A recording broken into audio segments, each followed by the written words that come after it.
Tentu salawat dan salam semoga senantiasa tercurahkan kepada Rasul kita, Nabi kita Muhammadin alaihi salatu wassalam, beserta para keluarga, para sahabat, dan orang-orang yang istiqomah berjalan di bawah naungan sunnah beliau sampai hari kiamat kelak.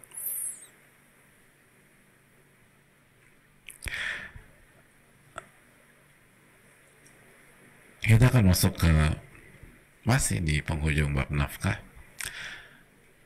dan kita akan bahas nafkah orang tua kepada anaknya yang sudah balik. Nafkah orang tua kepada anak yang telah balik.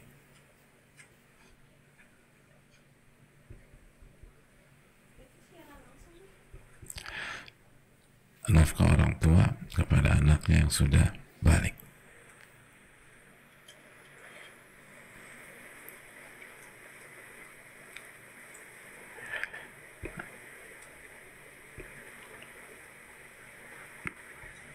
Ya. Berbicara tentang nafkah orang tua kepada anak yang telah balik, mari kita pelajari beberapa masalah yang sudah dipetakan oleh para ulama, yang sudah diklasifikasikan oleh para ulama. Yang pertama, hadirin Allah muliakan, kita bedakan antara memberikan nafkah kepada anak laki-laki yang telah balik dan anak perempuan yang telah balik. Jadi memberikan nafkah kepada anak laki-laki, lalu nanti kita akan bahas memberikan nafkah kepada anak perempuan yang telah balik.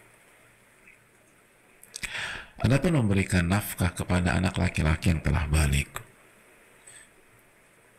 memberikan nafkah kepada anak laki-laki yang telah balik, maka para ulama membagi menjadi dua pembahasan lagi. Pembahasan yang pertama, man lahumul qudratu ala takassub.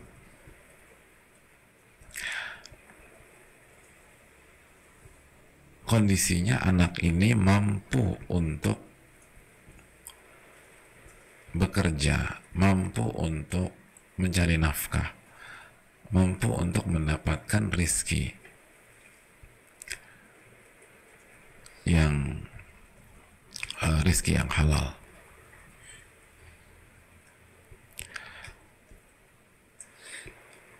Atau memang banyak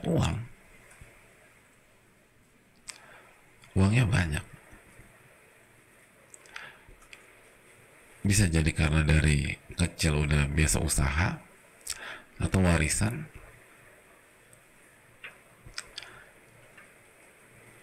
atau yang lain, atau hibah, hadiah. Ada banyak jalur yang halal dalam masalah ini. Intinya anak ini mampu atau memang punya uang yang cukup untuk dirinya. Ulama kita menjelaskan, hadirin Allah muliakan,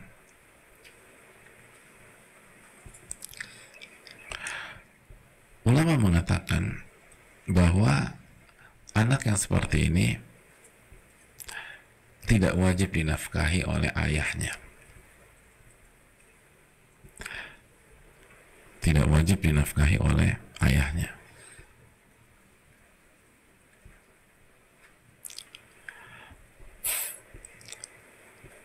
Tidak wajib dinafkahi oleh ayahnya. Jadi anak laki-laki seperti yang kondisi seperti ini tuh tidak wajib dinafkahi oleh ayahnya. Jadi ayahnya nggak punya kewajiban menafkahi dia.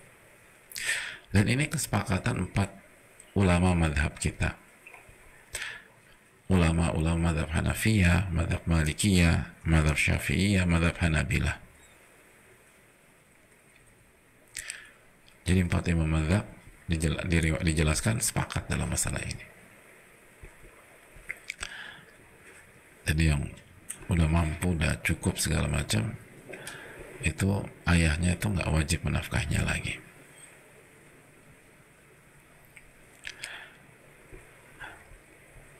Hadirin Allah, kalau ada yang bertanya, tapi kalau ayahnya tetap mau ngasih gimana? Kita mampu segala macam, ayah kita tetap mau kasih, gimana kok? Boleh nggak? Ya boleh lah Pak Ustaz. Masa ditolak dikasih? Boleh, tapi ini nggak masuk ke bab nafkah. Bisa masuk ke bab yang lain. Tapi nggak punya kewajiban. Itu Pak.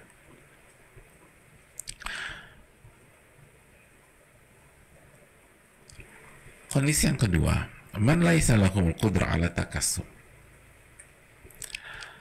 Apabila anaknya nggak punya kemampuan untuk mendapatkan nafkah atau mencari rizki atau belum punya kemampuan untuk bekerja,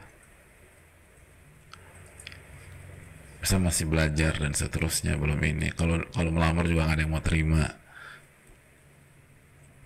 belum punya skill dan seterusnya. Atau para ulama mengatakan karena sakit, anaknya sudah balik tapi sakit, nggak bisa, jadi nggak mampu atau sakit atau kondisi.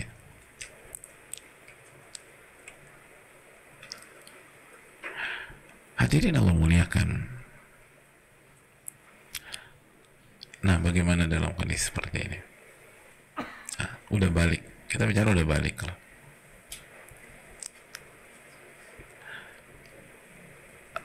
Nggak mampu, gimana? Wajib dinafkahi apa enggak?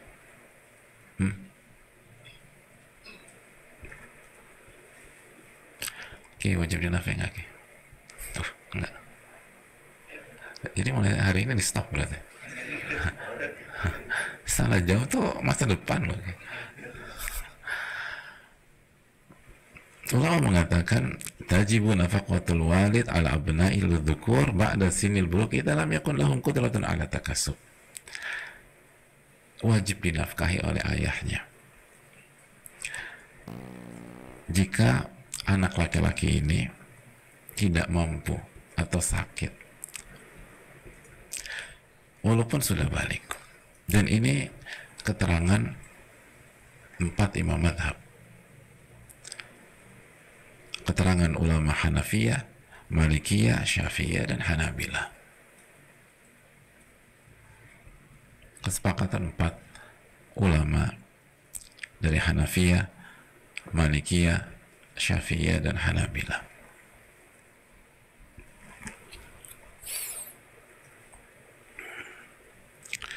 Dan dalil mereka kembali ke dalam keumuman hadis tentang nafkah. Nafkah orang tua ke anak. Jadi kembali kepada dalil-dalil tersebut. Hadis Hindun, lalu Al-Baqarah ayat 233, dan seterusnya. Jadi kalau nggak mampu, bahkan sebagian ulama mengatakan itu tadi, sampai kalau i'faf, jika anak laki-laki itu harus menikah, karena kalau nggak dia jatuh pada maksiat dan seterusnya, dan dia nggak mampu untuk menanggung biaya pernikahan, maka orang tuanya turun tangan juga karena nggak mampu. Tapi kalau mampu, sang anak laki-laki itu menyelesaikan sendiri.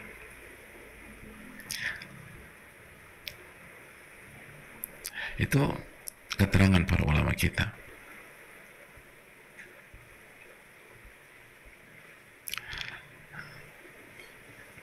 Dan di antara alasan keterangan atau pendalilan para ulama juga karena anak-anaknya fuqara gitu. Anak-anaknya nggak mampu, miskin, maka dikembalikan kepada sang ayah.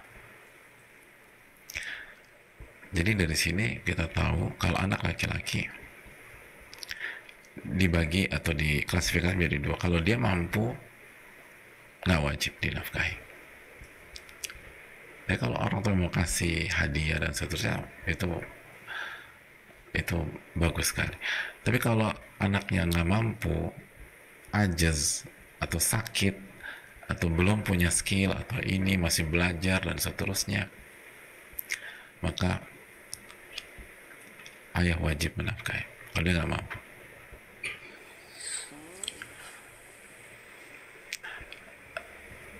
Tapi bisa jadi anak itu masih kuliah tapi duitnya udah banyak gitu loh. Jadi parameternya bukan dia sekolah atau enggak, atau maaf, dia masih sekolah atau tidak, tapi parameternya dia mampu apa enggak gitu. Ada banyak mahasiswa duitnya lebih banyak daripada senior-seniornya udah kerja gitu. Jadi ini dikembalikan ke kemampuan dan kondisi sakit atau dan seterusnya.